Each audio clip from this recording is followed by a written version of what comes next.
Human error in surgery is a well-recognized phenomenon. This video highlights standardized critical patient safety checks and precautions that will prevent error, enhance team communication, improve quality, and promote patient safety in the operating room. Over the next few minutes, we will review key safety procedures to be followed before, during, and following neurosurgery. Prior to surgery, an anesthesiologist sees the patient in a pre-op screening clinic and conducts a comprehensive history and physical examination. The anesthesiologist reviews the surgical procedure.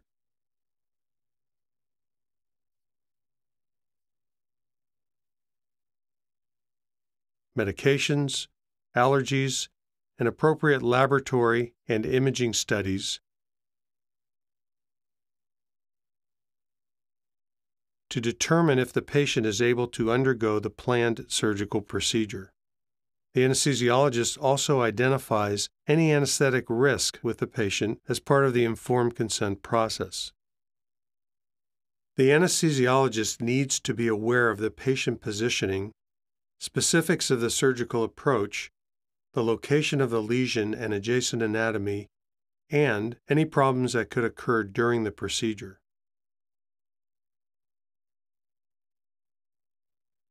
The surgeon marks the site in the pre-op holding area.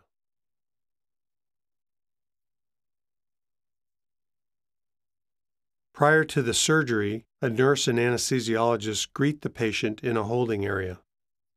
The nurse checks the patient's name and allergy band, confirms the patient's consent to the surgery, verifies that the site mark matches the consent form, and reviews all other critical documentation. The attending anesthesiologist reviews the information collected in the preoperative screening session. An IV is placed and a sedative may be given to ease the patient's anxiety. The process is the same for cranial, spinal, and other neurosurgical procedures. When the patient enters the operating room, the nurse assists with transferring and securing the patient into place on the OR table. The anesthesiologist applies the monitoring equipment to the patient, and the induction of anesthesia begins. These leads need to come north. If indicated, the neurophysiologist places the monitoring equipment on the patient. Following intubation, the surgeon places the patient in the correct position for surgery. As soon as the patient is secured in place, the timeout begins with each member of the surgical team introducing themselves with their full name and role. This is a timeout for patient Jane Doe. Medical record number is 123-45678. The surgery being performed is a right-sided lumbar 5 to sacral 1, mini-open transforaminal lumbar interbody fusion with pedicle screws, placement of rods, and use of iliac crest autograft. Is the consent form correct? Yes. The patient was allergic to penicillin. We will use vancomycin 1 gram IV. The patient is positioned prone on the Jackson table. Let's verify the site marking is on the right side L5S1. We will be using 5.5 millimeter titanium pedicle screws and peak cage with expandable tubular retractor. Do we have this in the room? Yes. C-arm is in the room. We have a type-in screen for blood, and I expect the blood loss to be 300 cc's.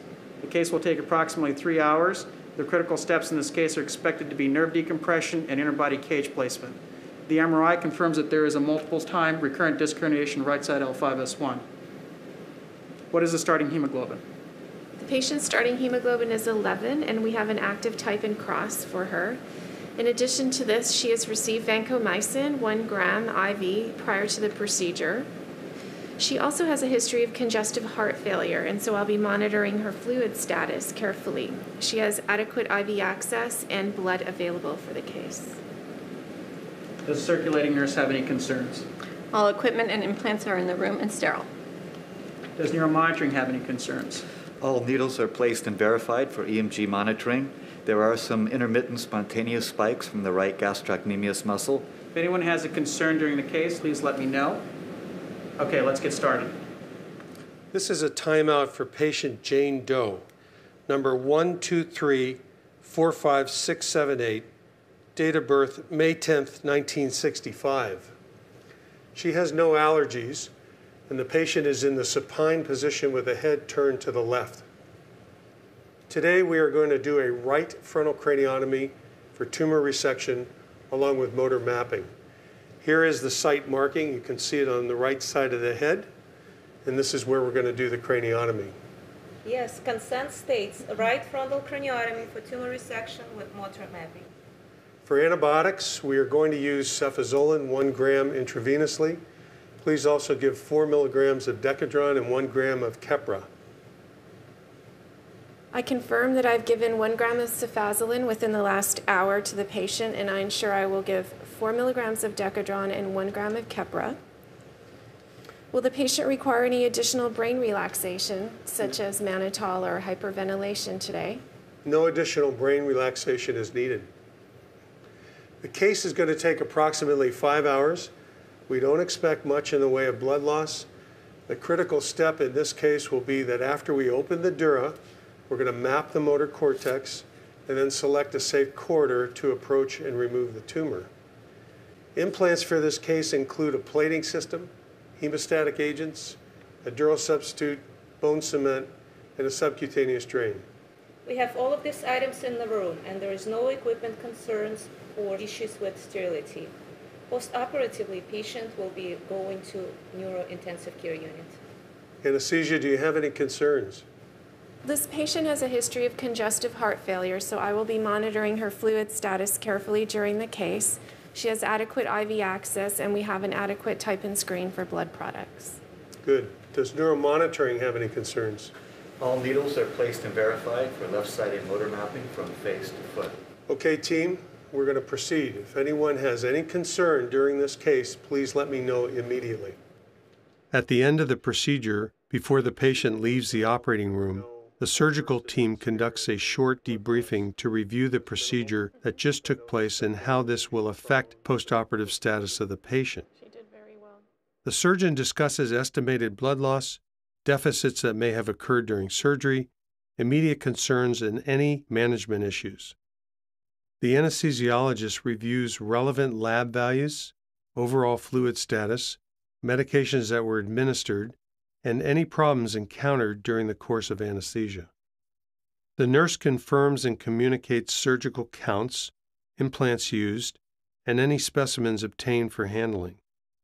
The neurophysiologist reports on the results of the monitoring that took place during the surgery and any changes that may have occurred. The nurse reports to his or her counterpart in the neuro-ICU about the course and outcome of surgery. After surgery, the surgical team transports the patient to the neuro-ICU.